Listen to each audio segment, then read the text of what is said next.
dari pupuk yang kita amati. Nih, efisiensi pupuk NPK pada padi sawah ataupun di sini gambir ataupun juga kepada kebun jagung ataupun juga kepada peternakan enak kita masukkan ini. Pertanian saja. Nih. Lahan sawah. Nih. 1,5 hektar itu 450 kg ureanya. Ada yang 300. NPK-nya ada yang 600. Jadi per hektar itu kurang lebih urea itu dikasih oleh petani ini 300 kg, NPK 600 kg per hektar. Dengan efisiensinya ini 45% N dan NPK. Lalu kita amati bagaimana sumbangannya. Ini dia sumbangannya. Total luas sawah di 50 kota 60.000 hektar, di kota Payakumbuh 7.000 8.000 hektar. Berarti kurang lebih 48 10 12 kali kurang lebih banyak 50 kota ini. Pupuk yang terpakai di 50 kota ini 9.900 ton. Pupuk di Payakumbuh itu cuma 1.300 ton. Ditotalkan NPK 25.200 ton. 50 kota 3.000 ton cuma. Jadi ditotalkan itu adalah ini 11 ini tambah ini totalkan ini 36.400 ton per tahun pupuk yang diberikan oleh petani totalnya dengan efisiensi 50%. Tambah ini totalnya 2.500 ton per tahun dari deterjen. Kemudian dari pupuk urea ini dari 36.000 ton. Ini adalah nanti separuhnya ini. Efisiensi 50%. Artinya berapa? 15-18 ribu ton dari pupuk ini. Jadi artinya dibandingkan deterjen, lebih banyak pupuk NPK ini lagi yang akan membahayakan kepada pencemaran Sungai Agam. 18.000 ton. Ya, 18.000 ton terbuang. Sedangkan deterjen cuma 2.500 ton. Lalu bagaimana solusinya kita ini untuk menyerapnya? Nih, tentu harus sebelumnya itu di perumahan harus kita buat IPAL yang murah dan sederhana. Itu adalah salah satu solusinya. IPAL yang murah dan sederhana yang terbuat hanya dari tanah saja.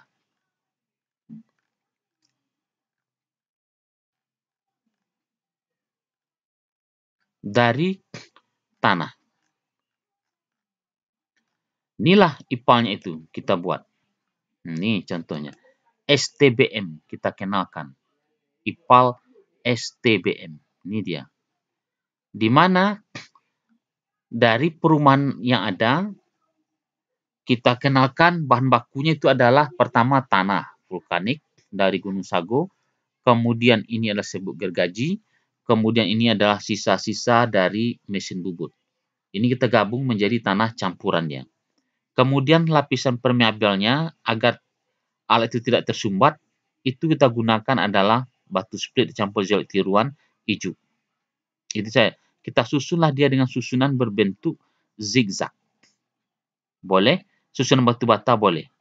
Tingginya kurang lebih 1 meter boleh, 2 meter boleh. Itulah kalau dalam satu kawasan, ini kita buat dia dengan perhitungan jumlah penduduk di 50 kota itu 97.000 kakak, maka kita hanya perlu membuat lahan seluas 2-4 hektar saja untuk menyerap sisa-sisa limbah tersebut, limbah cair. Ini khusus limbah cair ya, karena limbah cairlah yang dikeluarkan yang susah untuk diserap, seperti deterjen-deterjen sisa pupuk yang masuk ke saluran drainase. Sebelum masuk ke sungai, maka masukkan ke alat STBM ini dulu.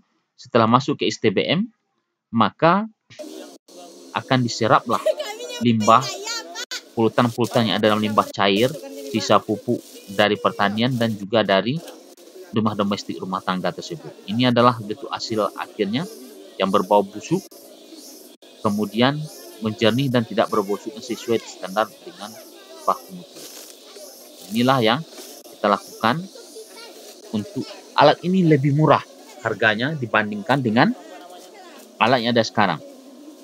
Bayangkanlah untuk mengolah 1 liter air limbah tercemar tersebut dengan alat yang ada sekarang itu memerlukan uang kurang lebih 1.000 sampai 1.500 per liter. Sedangkan dengan kita ini cukup dengan biaya Rp5 sampai Rp50 saja per liter dengan hasil yang hampir sama. Dengan daya pakai atau daya pakai alat STBM ini kurang lebih 5 sampai 10 tahun baru kita ganti lagi materialnya ini. Materialnya dapat diperbarui, tidak memakai bahan kimia, tidak memakai mesin, dan juga tidak memakai insinyur yang sulit dalam pengoperasiannya, butuh ilmu pengetahuan tinggi, tidak sederhana saja. Bisa dengan gravitasi, bisa dengan pompa dinaikkan airnya untuk mengolah ini. Maka dengan begitu terciptalah green ekonomi, green blue ekonomi, dan juga pemenuhan alat kesehatan lingkungan dari berdikari kita sendiri. Namun ini belum banyak dimasyarakatkan dan perlu pemerintah kita untuk memasyarakatkannya. Dan penting sekali untuk membantu bahwa diberikan bantuan kepada masyarakat ini secara gratis oleh pemerintah. Namun bagi pengembang perumahan komplek-komplek yang baru, ini diwajibkan kepada mereka karena mereka adalah bisnismen yang mempunyai modal. Sebelum rumahnya itu dibangun, komplek-komplek perumahan itu, maka IPAL-nya ini dulu harus dibuat, diregulasi seperti itu agar pencemaran ini terkurangi. Lalu bagaimana sungai yang telah tercemar tersebut? Sungai yang telah tercemar tersebut juga harus kita lakukan penarikan polutan-polutan berbahaya tersebut, dinaikkan, dibuatlah di tepi sungai itu. Alat STBM ini kemudian dinaikkan, dilewatkan, dibelokkan sungai itu, dimasukkan airnya ke STBM, lalu dikeluarkan lagi kepada sungai di bawahnya. Sehingga akan terjadi sumbernya juga kita bersihkan, dan air sungai yang tercemar pun juga kita bersihkan dengan STBM ini. Inilah yang salah satu tujuan dari percobaan kita ini, diharapkan kepada mahasiswa dapat memberikan kontribusinya. Kalau tidak bisa membuatnya, saat saudara menjadi pemimpin, menjadi yang memegang kekuasaan, maka terapkanlah ini kepada lingkungan kita. Kenapa ini penting? Karena orang saat ini banyak berpikir mencari makan saja susah, apalagi harus membersihkan limbah.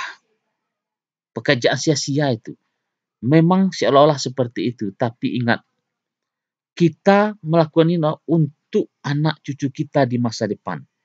Kita menghirup udara segar saat ini, air yang saat ini sudah tercemar, kalau kita tinggalkan 10 tahun lagi, lebih 10 kali lipat lagi tercemarnya. Apabila air tercemar, ikan pun nanti akan tercemar, itu kita makan. Air minum pun tercemar, itu kita minum, maka kesehatan akan menurun. Kesehatan menurun, maka devisa negara akan habis untuk mengobati masyarakatnya saja.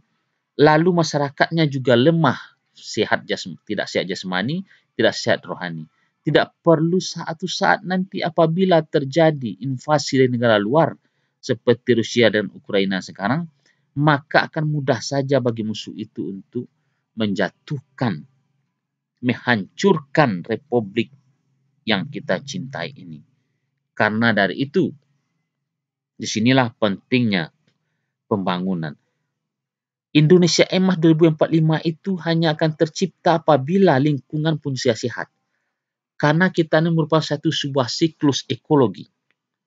Apabila salah satu rantai ekologi tersebut satu saja yang rusak, musnah, ikan musnah di sungai, bakteri musnah di tanah, udara rusak, maka akhirnya pun manusia pun akan musnah. Dan ini sudah terbukti pada Mesopotamia dulu yang ada di Irak.